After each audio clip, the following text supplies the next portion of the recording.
Hi hello friends, welcome back to my channel. ನಾವು ಇವತ್ತು SSP ID ಯಾರಾದರೂ ಮರ್ತೋಗಿದ್ದರೆ ಅಥವಾ ಕಳೆದೋಗಿದ್ದರೆ ಯಾವ ಥರ ತಗೋಬೇಕನ್ನೋದನ್ನು ನೋಡೋಣ. ಮೊದಲಿಗೆ ಮೊಬೈಲಲ್ಲಿ ಗೂಗಲಲ್ಲಿ SSP ಪೋಸ್ಟ್ ಮೆಟ್ರಿಕ್ ಅಂತ ಸರ್ಚ್ ಮಾಡಿಕೊಡಿ. ಇಲ್ಲಾಂದರೆ ನಾನು ಡಿಸ್ಕ್ರಿಪ್ಷನಲ್ಲಿ ಲಿಂಕ್ ಕೊಟ್ಟಿರ್ತೀನಿ. ಡಿಸ್ಕ್ರಿಪ್ಷನ್ ಲಿಂಕ್ ಮೇಲೆ ಕ್ಲಿಕ್ ಮಾಡಿಕೊಂಡು ಈ ವೆಬ್ಸೈಟ್ಗೆ ಬರ್ರಿ. ರಾಜ್ಯ ವಿದ್ಯಾರ್ಥಿ ತಂತ್ರಾಂಶ ಈ ವೆಬ್ಸೈಟ್ಗೆ ಬಂದು ಇಲ್ಲಿದೆ ನೋಡಿ, 2026-27 ಸಾಲಿನ ಮೆಟ್ರಿಕ್ ನಂತರದ ವಿದ್ಯಾರ್ಥಿ ವೇತನಕ್ಕೆ ಅರ್ಜಿ ಸಲ್ಲಿಸಲು ಇಲ್ಲಿ ಕ್ಲಿಕ್ ಮಾಡಿ ಅಂತಿದೆ ನೋಡಿರಿ. ಇದ್ರ ಮೇಲೆ ಕ್ಲಿಕ್ ಮಾಡಿದ ನಂತರ ಈ ಥರ ವೆಬ್ಸೈಟ್ ಬರುತ್ತೆ. ಈ ಥರ ವೆಬ್ಸೈಟ್ ಬಂದ ನಂತರ ಇಲ್ಲಿ ಕೆಳಗಿದೆ ನೋಡಿ, ನೌ SSP ID ಅಂತ. ಈ ನೌ SSP ID ಮೇಲೆ ಕ್ಲಿಕ್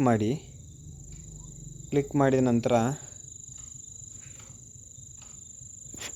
ಈ ಥರ ಬರುತ್ತೆ. ನಾವು ಯುವರ್ SSP ID ಅಂತ ಬರುತ್ತೆ. ಇದರ ಮೇಲೆ ನೀವು ಎಂಟರ್ ಆಧಾರ್ ನಂಬರ್ ಹಾಕಿ, ನಿಮ್ಮ ಆಧಾರ್ ನಂಬರ್ ಹಾಕಿ. ಆಧಾರ್ ನಂಬರ್ ಹಾಕಿದ ಮೇಲೆ ಪೇಜ್ ಡಾಟಾ ಹೊಡೀರಿ.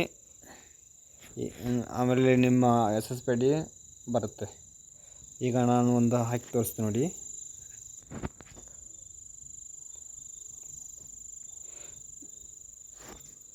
ನಂಬರ್ ಎಂಟರ್ ಮಾಡಿದ ತಕ್ಷಣ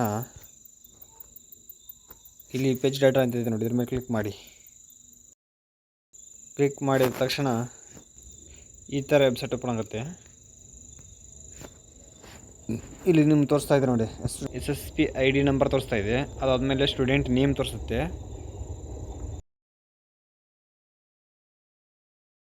ನಮ್ಮ ಚಾನಲನ್ನು ಯಾರಾದರೂ ಹೊಸದಾಗಿ ನೋಡ್ತಾ ಇದ್ದರೆ ಲೈಕ್ ಮಾಡಿ, ಶೇರ್ ಮಾಡಿ, ಸಬ್ಸ್ಕ್ರೈಬ್ ಮಾಡಿಕೊಡಿ. Thank you for watching guys.